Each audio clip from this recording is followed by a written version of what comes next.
Hello Africa, welcome to today's episode of African Students Voices, where issues of students are discussed on AAU TV, and AAU TV is the voice of higher education in Africa. And today we are coming to you live from the headquarters of the Association of African Universities here in Accra, Ghana. My name is Juliana Odame Asare and I'll be your host. Today we are discussing graduate employability schemes in higher education, and I have here with me lovely guests who I'm going to introduce after the break. But don't also forget to follow us on our social media handles: Association of African Universities on Facebook and YouTube, AAU TV _ African Universities on Twitter, and AAU TV official on Instagram. We'll be right back. Welcome back from the break, and this is African Students Voices on AAU TV, and today we are discussing graduate employability schemes in higher education, and I have here with me lovely guests who I'm going to give a minute to introduce themselves. I'll start from the lady. Okay, so my name is Juliana Odame Asare. I'm a student of the University of Ghana, reading political science and French. I'm in level 300. Okay, you're welcome. Thank you so much. You are. I am Kevin Ebate. I'm level 200 GIMPA law. Okay, you are both welcome. Thank you so much. All right, so today, as you know, we are discussing graduate employability schemes in higher education. So first of all, let's get right into our discussion. Julie, let me be on you. What do you think are some of the skills and knowledge the current job market is demanding for? Okay, so the current job market, some of the skills and knowledge that the current job market is demand for, one, communication skills, your ability to communicate, because remember, once you are getting outside there, you will be relating with people, you'll be interacting with people. So the question is, can you communicate efficiently? We have two forms of communication, verbal and non-verbal. Do you know what it takes? I mean, it's a skill. Yes. A lot of people do not know. So this is one thing. The second thing, I think, translation, your ability to translate.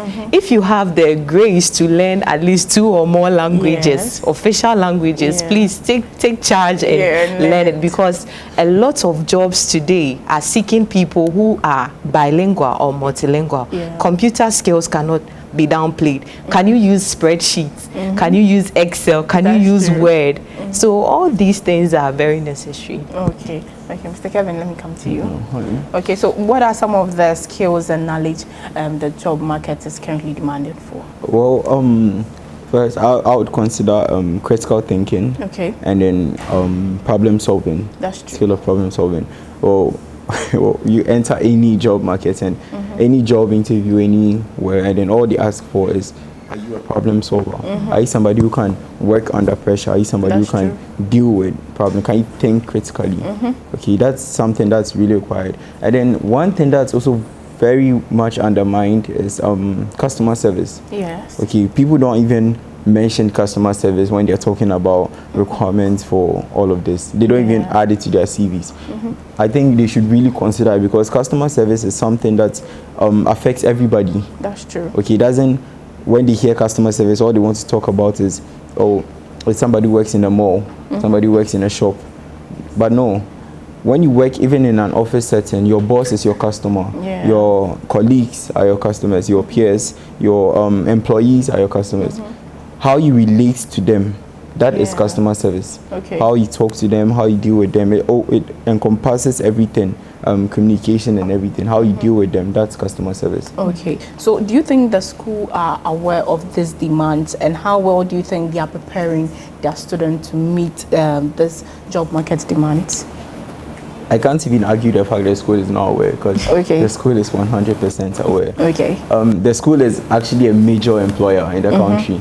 They employ from the cleaning staff all the way up to management. I'll even talk about the lecturers. Okay, so you know very well they know very well what entails in this whole job selection thing. So they know, but to say they are pairing their students with that is the hard part. I mean, considering how our whole education thing works. Okay, I'm not going to go into that yet, but then they are doing well. Okay, they're doing well. They are trying, but there's a lot they could do to actually help the students in the job market. All right. Okay. So, Julie, what do you want to add? Okay. So on the side where my brother is saying they are trying, it's true, they are trying, because when you take my department, for instance, the political science department, we usually hold periodic seminars to help equip students with soft skills. Some time ago, we hosted Kafui Day. He is a communication expert and a journalist, and it was so insightful. It was so insightful. So yes, our departments are trying. My French department has a project.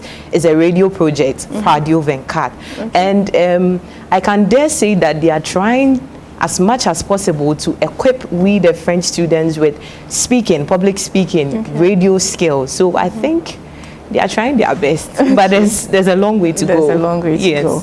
Okay, so I'll read a research here. According to the Institute of Statistics, Social and Economic Research, employability skills are one of the reasons why a substantial proportion of graduates may take up to 10 years to find work. What do you make of the statement? Well, it's true. I mean, considering the unemployment rate in our country, but sometimes I feel like we, the students, also have a hand in it. A hand in it, as in, I remember in level 100, I wanted to draft a CV, but for myself, but I didn't know how to do it. So I contacted one friend of mine, and I was like, hey, can you send me your CV so that I look on it and draft my personal one? And trust me, I was just confused with what I was looking at.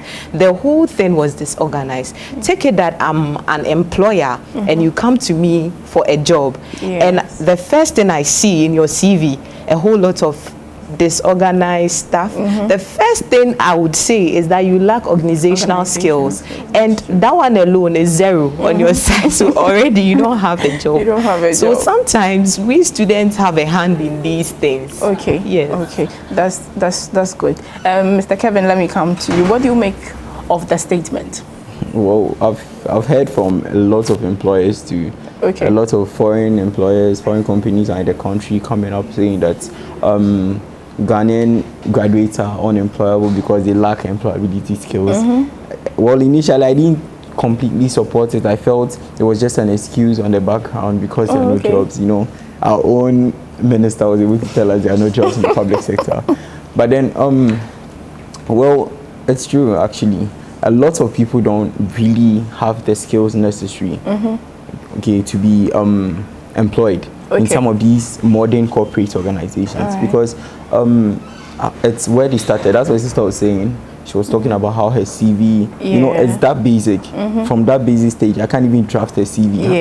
I won't even talk about communication skills. I can't even draft a simple CV. So you can imagine, I won't talk about my organizational skills or anything. So they come, and then coming from, looking at where they come from, they've met students who are able to do marvelous things. Like somebody walks into the interview room and then they just impress you with and then I walk into the study room and I'm all, you know, a Ghanaian child, all shy, and how mommy brought me up, and you know, so to be honest, I support that. It's true. All right, so Kevin, let me still be on you. Is our current system of education relevant to today's job market? Well, now you talk about our system of education. I was going to avoid it, but then here you go. Our system of education, its relevance is really arguable, because personally I believe we are still using an archaic method.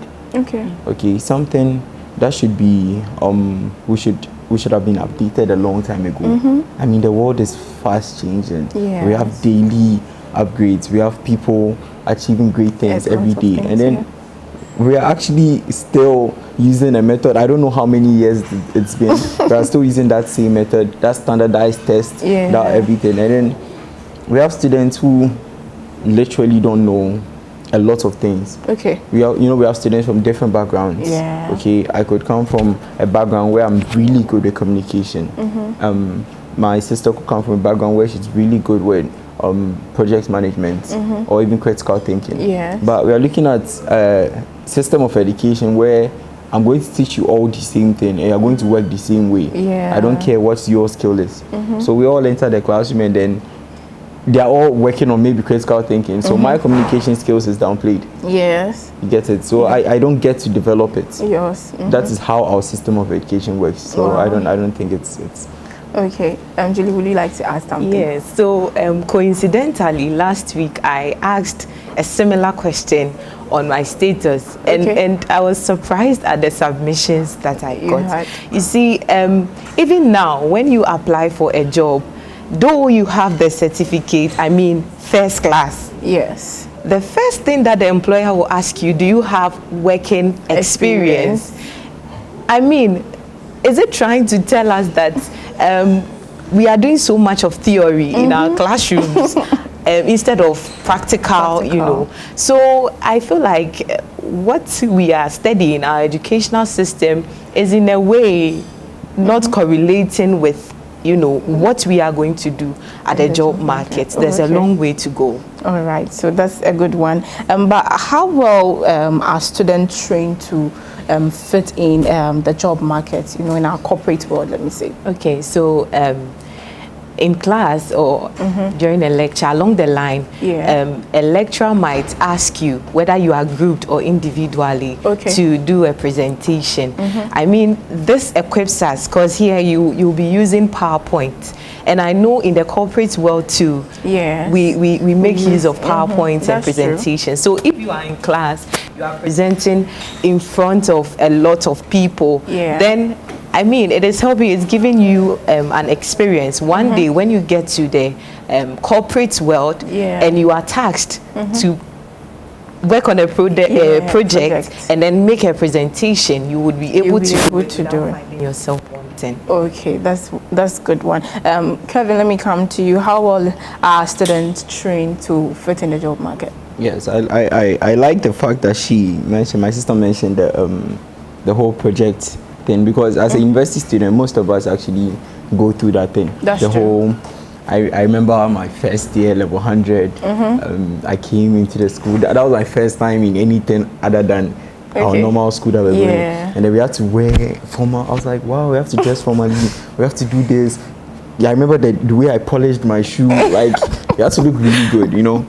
And it's not really about that to me. What it's all about was how we related with each other. Yes. You know, being in groups like that, you meet so many different kind of people. That's you meet some are really annoying, some are really controversial. Then we have some who are really calm, understanding. We have really smart people who impress you all the time. Then we have people that you think good for you. So you enjoy your group setting, but you learn one thing. You learn how to tolerate each other. You learn how to cope with all of them. That's something you would need in the job market. You would need in the corporate world. Because you enter an office setting and then we have people who just don't understand what you are doing here. What you are doing in the office. But then it's things like this. It's these petty things that at that time I saw nothing in it. But it's those things that actually taught me how to tolerate certain people as I went on. So in a way, it's really preparing me for something tougher. Okay, that's a good one. Let me come to you, Julie. Do students who aspire to get their own business also need employable skills? Yes. Students who aspire to be entrepreneurs themselves need employable skills. One of the skills, your ability to work with people, work in a team, it's a skill some people don't know. And the fact that you are going to be a boss or a boss lady doesn't mean you shouldn't fancy this employability skill. You are going to work with people. And if you are the kind of person who always see that you are right in everything that you do, I mean, you will lack certain things. You will be the cause of your own business's downfall. Sometimes you'll be surprised your subordinate can give you a submission where it will help you. It might take your business to the next level. So I think students who aspire to be entrepreneurs themselves also need employability skills. Okay, Kevin, what do you think? Well, to ask that question, you see, basically, when we talk about how do you call it, employability skills, we talk about something like communication. Yes. Okay. Now, imagine an entrepreneur, somebody who claims he's starting a business on his own. not having good communication skills or not seeing the necessity in it. And funny enough, it's actually something that exists. You meet people today and then you tell them, oh, we are having this employability seminar or something to train you. And then they're like, please, I'm starting my own business in the future. I'm not going to work for somebody. So I'm like, that's true. I'm like, hey. So you didn't know you would need these skills to actually start your business. How are you going to relate with your mates? So you consider some petty things like that and realize that I can't be an entrepreneur without some of these skills. Okay, so those who aspire to be entrepreneurs also have to develop some employable skills. We'll go for a quick break, and when we come back, we'll continue with our discussion. Stay tuned.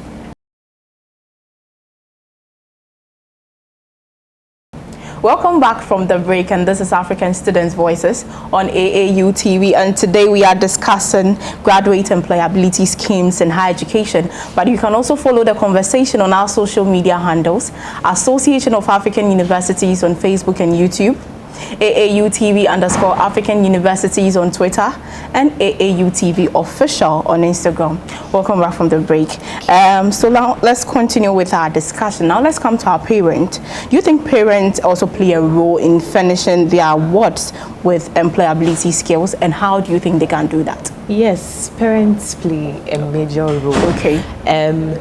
I can dare say that I learned effective communication and customer service from my mother. Okay. My mother is a hairdresser. All right. And the way this woman relates with her customers, it will surprise you. Some people bypass several fancy, shops and then come to this woman's shop, for her services. So parents play a major role. She always tells us that you should be careful with the way you treat people, the way you speak to people, because you might not know who is watching. That's so true. Parents play a major role. The way she handles losses, her positive attitude towards the work that she's doing. I've learned so much from my mother. So I can dare say parents play a role. Part of it. Yes.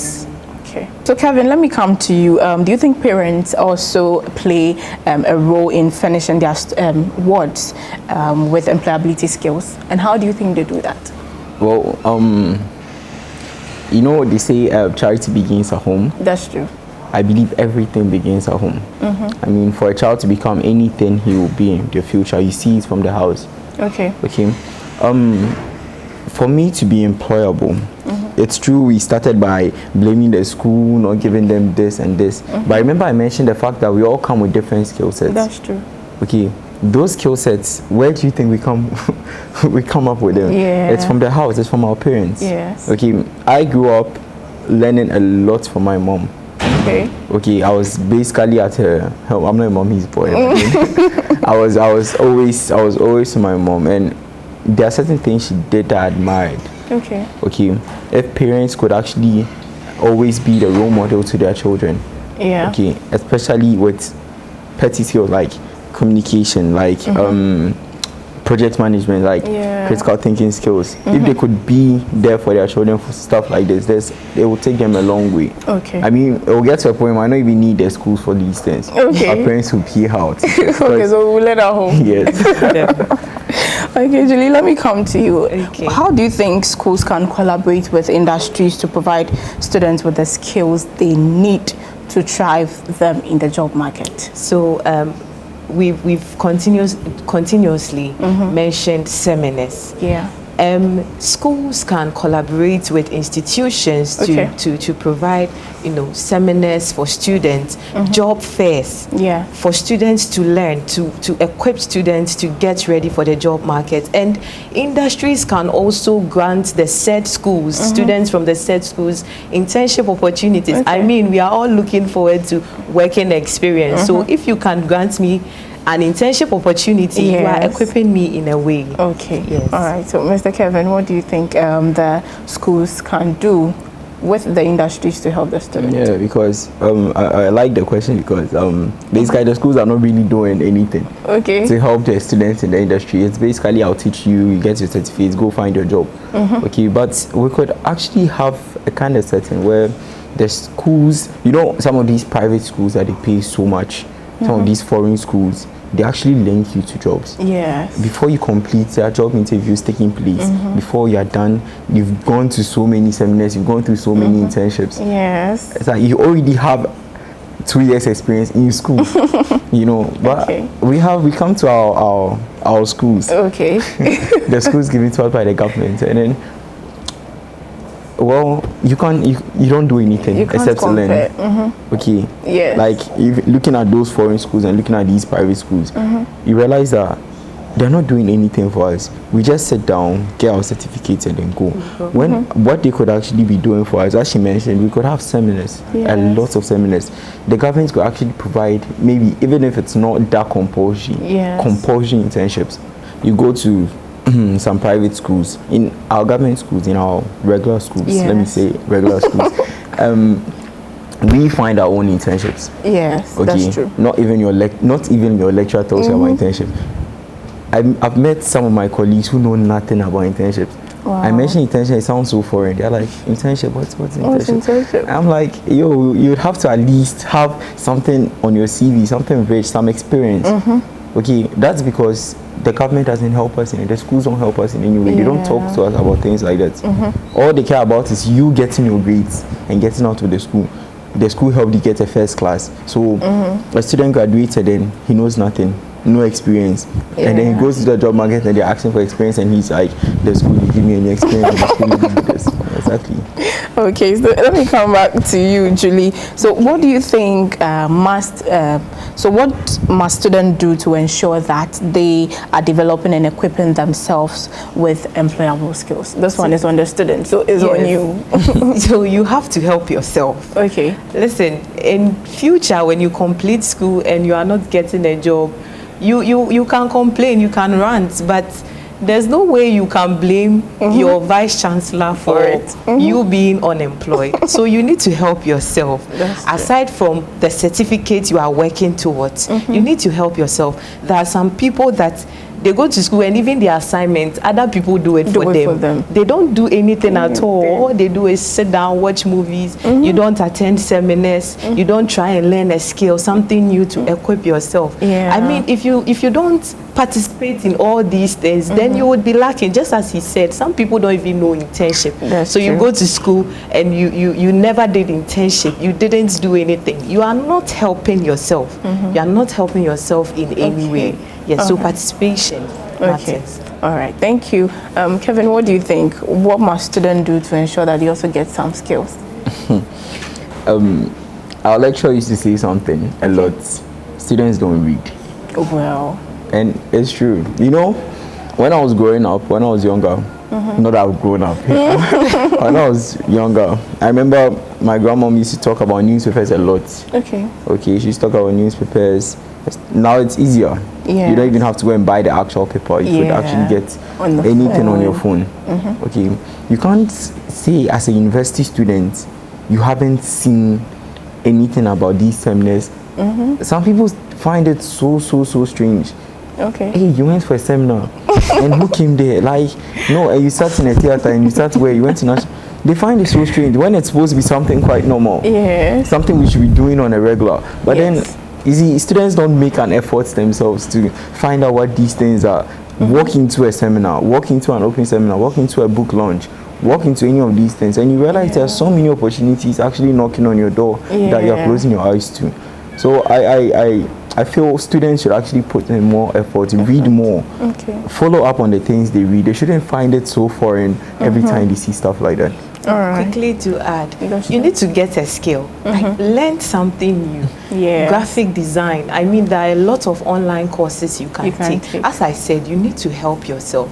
So if you don't learn anything new, you don't have anything special aside from your certificate that you are pursuing, then you will find yourself wanting. So help yourself. Okay, thank you. We are almost coming to the end of the show. So lastly, how can relevant stakeholders improve the educational system from the basis with employability skills as a key criteria? Okay, so yes, we need to start from the basics. I feel like there's the need to start training our students in the basic school soft skills, so that they grow with it. Okay. It wouldn't be a matter where they will complete school before they will try to make certain adjustments in their lives in order to correlate with soft skills. If we start with them from the beginning, it will help. And also IT.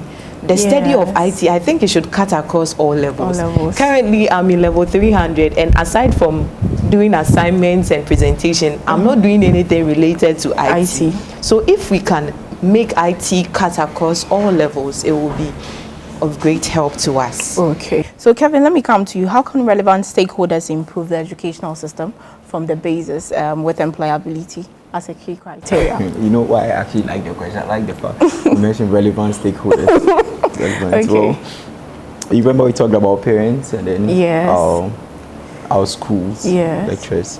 So we look at our system in Ghana. Okay. Forget everything. Forget our educational system and everything.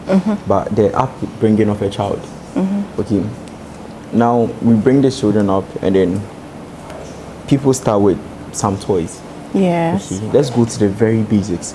They start with some toys, and then while others are buying their children dolls, some are buying them computers. Okay. Some are buying them smart laptops. Some are buying them some of these things, microphones. Okay.